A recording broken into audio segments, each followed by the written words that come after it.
Football, coup de tonnerre cagnal sur le stade de Joffre. C'est en cette belle journée ensoleillée que la délégation du Cagnes Football Club, en bleu, rencontrait les hommes de la Rora Cagna Furia en rouge. C'est après de grandes retrouvailles et salutations, voire de généreuses embrassades respectives, que le match commence, et notamment avec plein d'énergie et d'entrain de la part des rouges, attaquant avec vigueur, poussant même les bleus à la faute. Arthur centre sa touche et trouve Rémi, qui après un contrôle remarquable offre la première belle occasion du match. Les bleus répondent aussitôt avec détermination sur un tir Tristan. Mais la première mi-temps n'apporte guère peu de résultats. C'est à la 55e minute que Carlito fait chuter Arthur dans la zone de réparation. Penalty pour la Rora, ce dernier est évité magnifiquement par le gardien russe. La KFC remontée prend l'avantage sur une passe d'El Vasco pour Carlito. Aidé de Sam, Carlito traverse la défense et marque le but avec panache. Mais la réponse de la Rora est splendide. Arthur traverse le terrain pour offrir à Clément une dribble fatale en plein milieu des cages. Les rouges égalisent au grand bonheur de leurs supporters. La KFC tente de reprendre l'ascendant à la dernière minute avec un tir latéral du capitaine contré, puis une tête déchaînée de Sam qui tente le tout pour le tout. Elle est interceptée par le gardien de la Rora. Le match se termine alors sur une égalité parfaite avec le soleil qui illumine le terrain sur lequel nos formidables champions joueront bientôt un match retour. Décision historique au sein de la Cagnes-Lyon. Le général von Seidenbinder, qui faisait régner l'ordre depuis son coup d'état dans les frontières de la Cagnes-Lyon, a été contraint d'abdiquer et de quitter le pouvoir dans les plus brefs délais. Avec sa politique autoritaire, nationaliste et belliqueuse, la E17 a connu un isolationnisme radical et extrêmement féroce, mais le militaire Beffé-Labeur a dû toutefois se heurter à de vives tensions diplomatiques avec les représentants de la Cagnes-Ulm suite au vol tragique du sapin de Noël, si important au cours des festivités de fin d'année. Au sein du pays, les oppositions politiques ont également explosé. Ces dernières revendiquent l'indépendance et la fin du despotisme, à l'image du parti de la Cagne libre.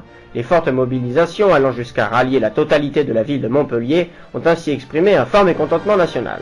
Or, elles se sont suivies de vives répressions par l'officier au pouvoir, tuant notamment quelques chefs du groupe du parti dissident.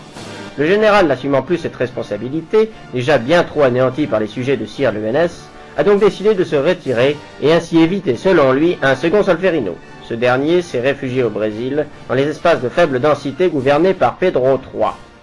À Joffre, le chancelier de l'Empire d'Hippocagne a rencontré en urgence la ministre des Affaires étrangères de la République populaire de LS2, accompagné par le secrétaire général du Conseil d'État professoral de Cagnes, afin de constituer un gouvernement provisoire de la Cagnes-Lyon pour cet été. Le cabinet ministériel extraordinaire, déjà réuni, permettra de reconstruire le pays après plus de 2 ans d'autocratie et redéfinir le statut des citoyens avec un nouveau programme pour l'année prochaine au sein de la Cagnes-Lyon.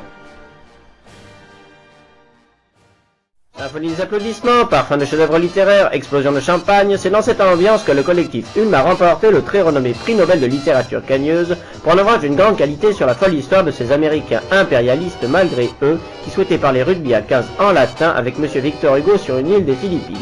Ce grand roman d'aventure et de réflexion morale heideggerienne Ulm, notre combat, a été salué par la critique tout entière, y compris du jury du prix Nobel et de l'école normale supérieure. Cette révolution culturelle est ainsi une réussite sans précédent qui salue l'investissement du régime de la Cagne-Ulm pour encourager la nouvelle culture dans le pays, souvent arguée de trop classique par les cénacles cagno-modernistes.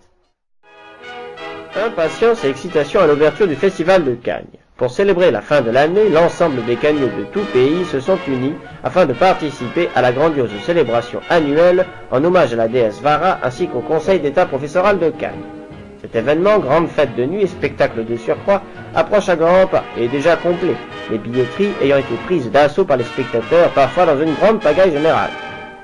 Écrit et mis en scène par un collectif artistique composé de grands noms du show business cagnal, le programme nous promet de grandes choses et de vives émotions. Il est l'occasion unique de saluer l'investissement de toute une classe préparatoire littéraire et rappeler à la terre entière que les cagneux savent faire la fête malgré les réalités des combats de nos soldats face aux armées normales supérieures, à présent en manque de cartouches sur le front des copies référencées LCU 362.